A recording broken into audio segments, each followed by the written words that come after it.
Saatele lükkavad käigu sisse Swedbanki kasko- ja liikluskindlustus.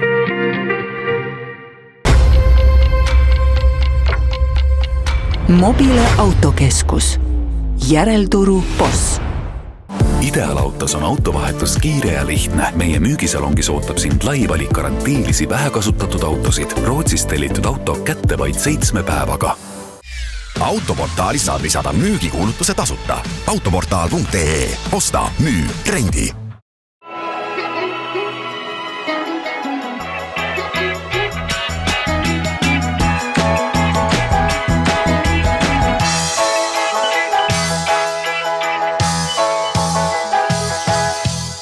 Tervist, on laupäev ja motomelu on taas teie ees. Täna saates käime ära Prantsusmaal.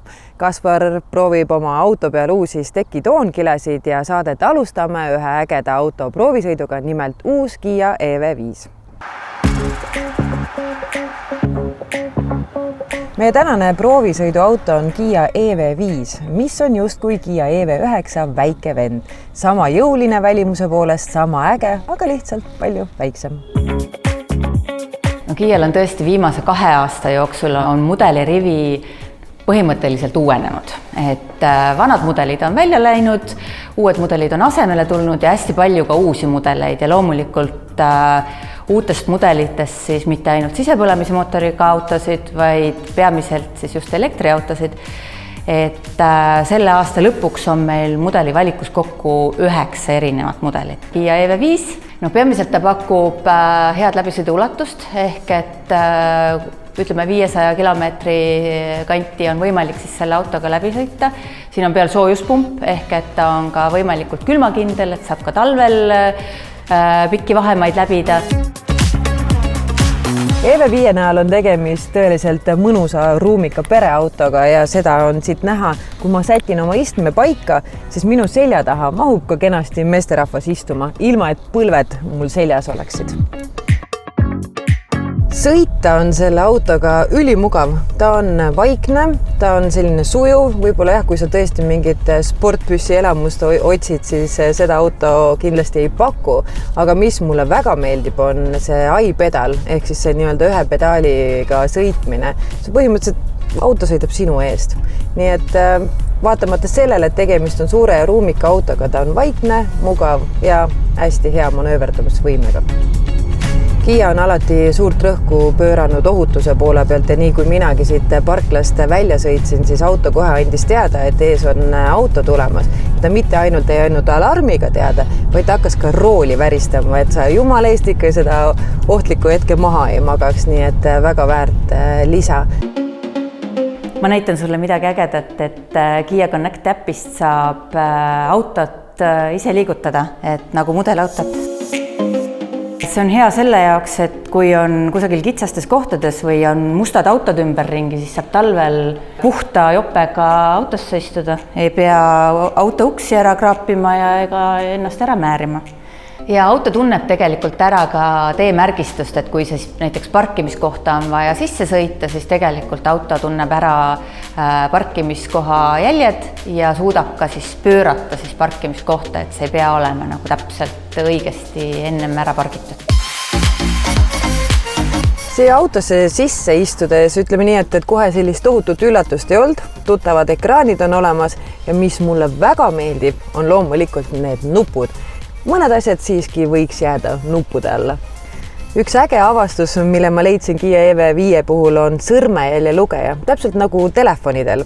Sellega saad siin kenasti auto käivitada, kõik mu varasemad seaded on ilusti salvestatud ehk kui ma oma sõrme siia vastu panen, kohe iste läheb sinna asendisse, mis mul varasemalt oli, peeglid liiguvad õigesse kohta ja samuti ka soovitud raadiojaama saab kuulata.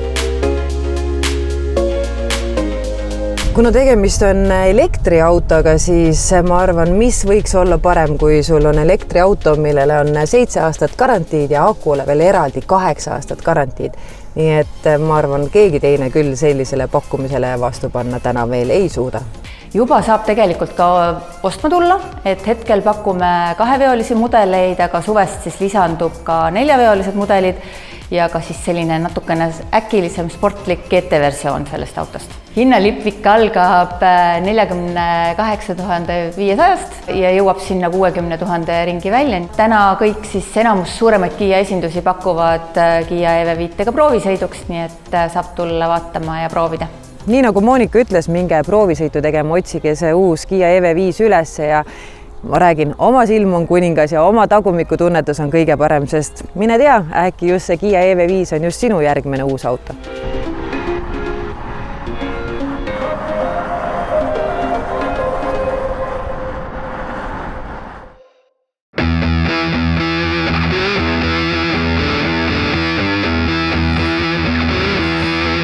Ma pean ennast keskmisest pisut selliseks aktiivsemaks autojuhiks.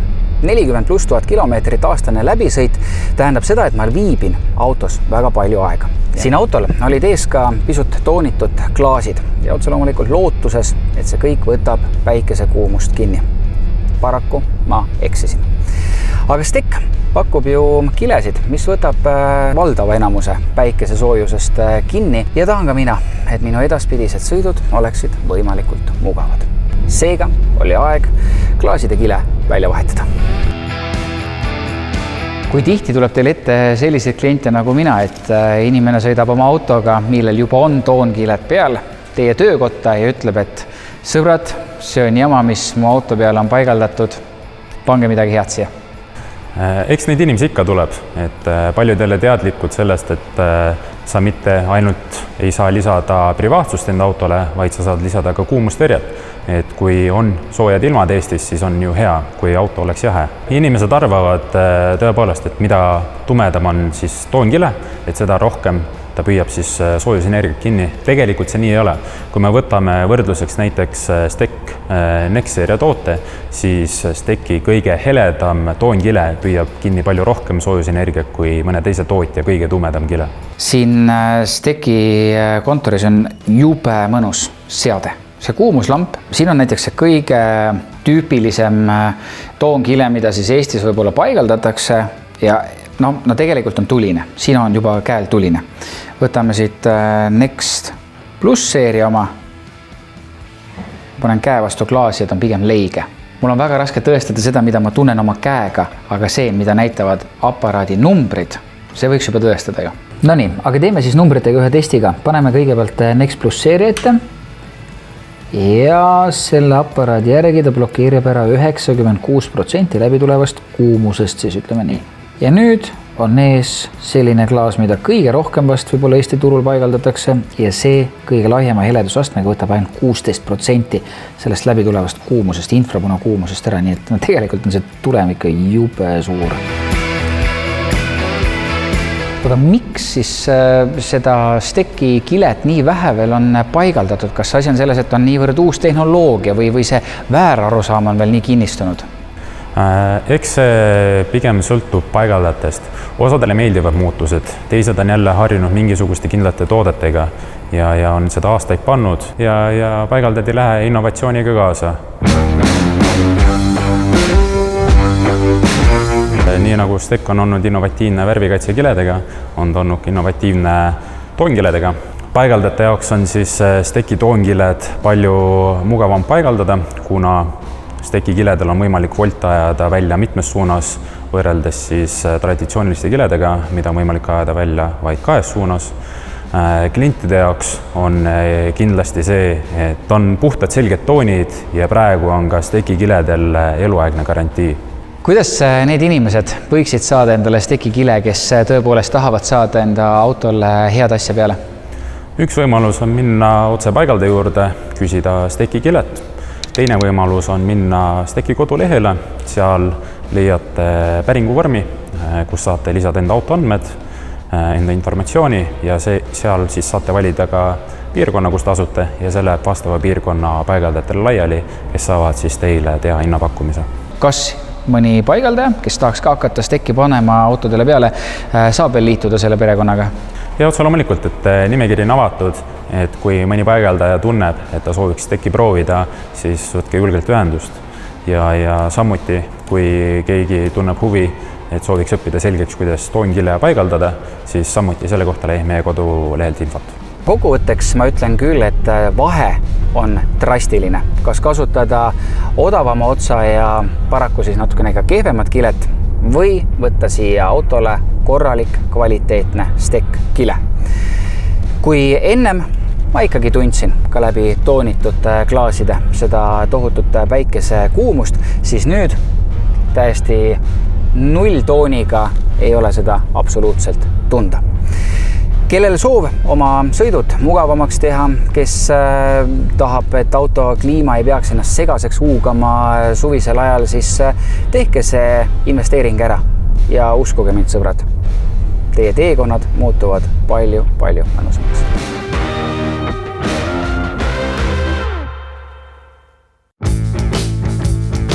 Ei möödu vist päevagi, kui uudistes ei räägita või inimesed omavahel ei kiruks kütuse hinda. Aga oleme ausad, selliseid numbreid me ei ole ka ammu näinud. Jah, tõepoolest, see, kus me täna oleme, on ütleks, et uus normaalsus ja kahjuks see normaalsus on selline, kus kütusehinnad on väga volatiilsed, Lähis-Ida sündmused on eskaleerunud, kohatine relvarahu tõi meile mõningase postihinna languse, mida tegelikult on näha ka üle Eesti, kus siis kütusehinnad langesid 20–25 senti varasemast tasemest. Aga reaalsus on see, et see relvarahu oma põhieesmärki täitnud ei ole ja eskalatsioonid jätkuvad. Selleks, et me näeksime paari kuutaguseid hindu, peaks realiseeruma mitu aspekti. Üks on siis see, et maailma kütuseturu hind langeks sõjaeelsel tasemele ja püsiks seal ka pikka aega. Kui ma ütlen pikka aega, siis ma pean silmas siin vähemalt 3-4, võib-olla isegi kuni 6 kuud. Siis me näeksime kindlasti juba püsivalt neid samu kütusehindu, sest et tegelikult kõik kütuse ostjad või tanklaketid ostavad ikkagi kütust maailmaturu hinnaga ja see on viimase 3 päeva keskmine. Ehk siis kui 3 päeva tagasi oli kütusehinna langus, 2 päeva tagasi see tõusis ja 3. päeval jäi see samaks, siis see kütuse hind ei saagi tegelikult muutuda. Meie väljavaated on sellised, kus me näeme, et inimesed selgelt planeerivad täna oma sõite. Kindlasti võitjad on need, kes siis nagu mitmekesistavad oma energiaportfelli, kes ei istu ainult ühe näiteks sõiduki otsas, kaaluvad kas pistikhübriidi, elektriautot. See on täpselt sama paralleel nagu kodus elektritarbimisega. Need, kes istuvad ainult börsipaketil, need nägid aasta alguse väga kõrgeid hindu. Need, kes on paindlikul paketil või fikseeritud, need selgelt võidavad, kui neil on ka päikesepaneelid, aku, aitavad optimeerida oma kodust tarbimist, siis tegelikult nemad on võidus. Nad on teinud teadlikult otsuseid. Nüüd, kui on pereisa, kes omab 1 või 2 sõidukit, siis ka nende osas tuleb teha sisulisi otsuseid ja kriitiliselt üle vaadata oma sõidukipark ja võimalusel siis säästlikumate variantide peale üle minna. Et kui kütusehind, täna on ta pisut üle 2 euro siin diisel, kui võtame ümmarguse numbri 2 eurot, siis 54% sellest on maailmaturu hind. Üle 41% on aktsiis ja siis käibemaks.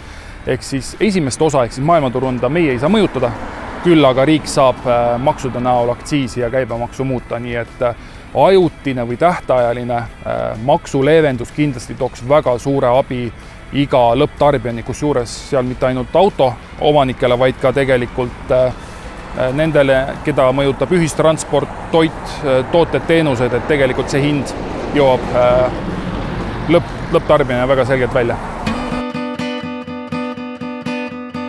Kui kõrgeks need hinnad võivad tõusta, kus see piir võib joosta? Käesolevas olukorras on seda raske ennustada ja see on üks väga tänamatu töö. Kui Lähis-Ida sündmused peaksid käesoleva seisuga veel eskaleeruma, siis on võimalik, et me näeme suuremaid ja kõrgemaid hindu kui neid, mida me täna postihindades oleme näinud. Isiklikult usun ja loodan, et siiski mingisuguse lahenduseni jõutakse ja see mingisuguse rahuga siin kütushindade turul toob.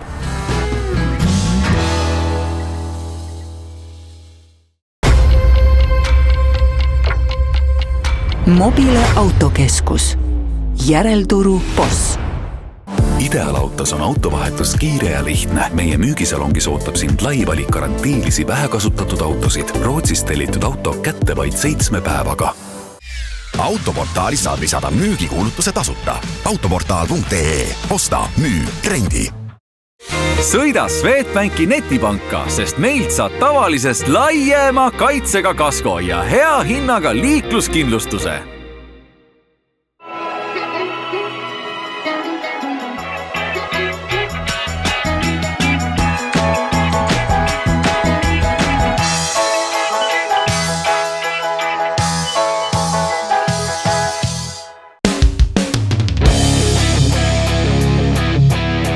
Tšau Motomelu vaatajad, seekord on kõige värskemad CF Moto ATV uudised teieni mina, Raiko Ausmees masinavärgist. Me oleme motohobi kutsel Lõuna-Prantsusmaal, kus eile õhtul tõmmati imeilusas kuurortlinnas Nitsas katted maha CF Moto 4. põlvkonna ATV-delt. C4, C5 ja C6 ja kui ma ütlen uus, siis ma mõtlen ka täiesti uut põlvkonda, mitte lihtsalt moodsamat plastikut. Nende ATV-de nimed viitavad mootorimahtudele, aga meie alustame disainist. Moodne, silmatorkav ja tegelikult ka futuristlik, sest seal ees on selline maatriksitena LED-lahendus.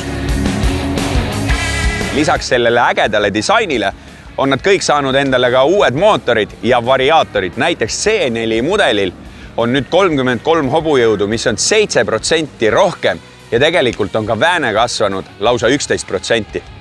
Ja kui me räägime C5-st, siis sellel on lausa 39 hobujõudu ehk 5% rohkem kui tema eelkäijal, aga väänet lausa 30% rohkem. Ja kui ma jätkan numbritega, siis tegelikult see C5 on 33% võimekam eelmisest mudelist ja ta jaksab vedada rohkem kui 600 kilogrammist haagist. Tänane sõidupäev on olnud ATV sõbra tõeline unistus. Kõik 3 erinevat versiooni ja siis veel lühemad, pikemad on meie jaoks olnud proovida. Ja C6 juures peab kindlasti rääkima E-Shift käiguvahetusest, käiguvalitsast. Sellepärast, et tavaline klassikaline kang, seda temal enam ei ole, vaid on siin lüliti. Mega, hull eepiline asi. Ja seda E-Shifti saimegi siin samas Järsu nõlva peal hommikul proovida, kus jäid kallaku peal seisma ja said katsetada, kui lihtne on teda siis opereerida. Ja kuna ATV, ükskõik milline neist on väga oluline töövahend, siis seda meile ka siin väga palju demoti. Me saime näiteks sahaga kruusa kokku lükata ja kohal oli muidugi Eestimaa au ja uhkus ehk siis Iron Baltic haagised, mida me maastiku peal vedasime, millega me seal manööverdasime.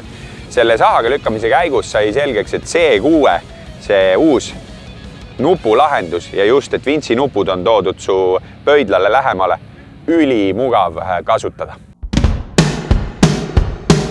Maastikusõidu osas ma ütleks, et väga positiivne oli see, et kogu seeria kohta saab kasutada sõna revolutsioon, mitte evolutsioon. Ja C4, C5 mudelitega on CF Moto küll väga kaugele üle iseenda varju hüpanud. Meile räägiti, et mootor on kitsam ja tänu sellele on see isteasend mugavam. On, sest me tegelikult sõitsime täna päris palju dünaamika ja muidugi siis see vedrustus, ülihea kombo ja mis kõikide mudelite puhul võimsuse lisa on vägagi tuntav.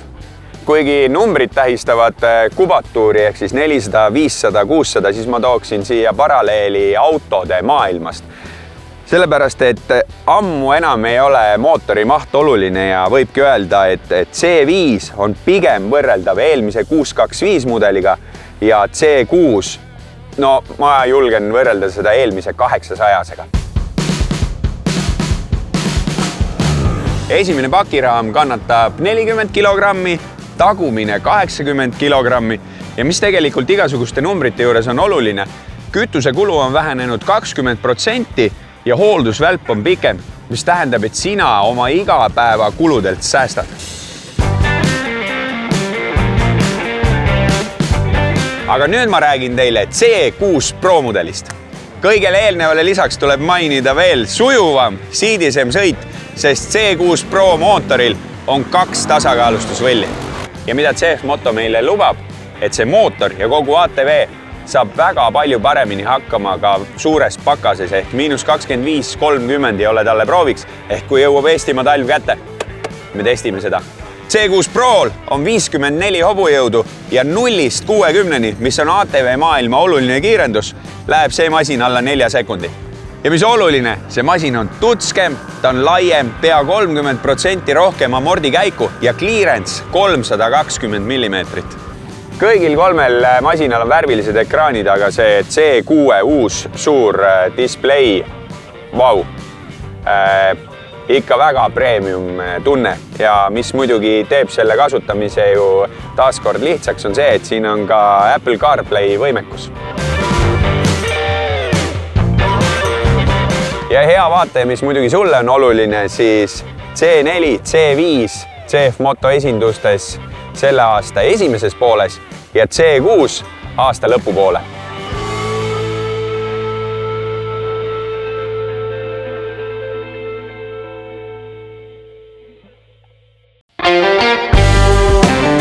Me saame viimasel ajal, tegelikult igas saates rääkida sellest, et kui postihind on kütusel kõrge, siis tõenäoliselt inimesed vaatavad elektriautode poole. Mida autoportaali numbrid näitavad, et kas see on pelgalt selline tunnetuslik või on see päriselt ka nii? See on päriselt ka niimoodi, et kui me täna tõesti vaatame kütuse hinda ja võrdleme seda siis elektriauto elektrikuluga, siis tegelikult kui kodus laadida on kilomeetri kuluvahe on üle 2 korra. Me näeme seda, et täna meil on ligi 1000 elektriautot üleval, ehk meil on kõige suurem elektriautode valik Eestis, et kes tunneb huvi elektriautode vastu, peaks tulema kindlasti meile vaatama. Sest meil on ka selliseid autosi üksjagu, mida mitte üheski teises portaalis ei ole. Ehk et sealt tekib sükseid valikuid, mis on võib-olla mõni aasta vana väikse läbisõiduga, neid meilt leiab. Tegelikult sükse läbisõiduga 10–15 000 kilomeetrit aastas on hinnavõit juba elektriautoga süke 1000 kuni 2000 eurot, sõltub nüüd auto suurusest ja läbisõidust, mis aastas läbitakse.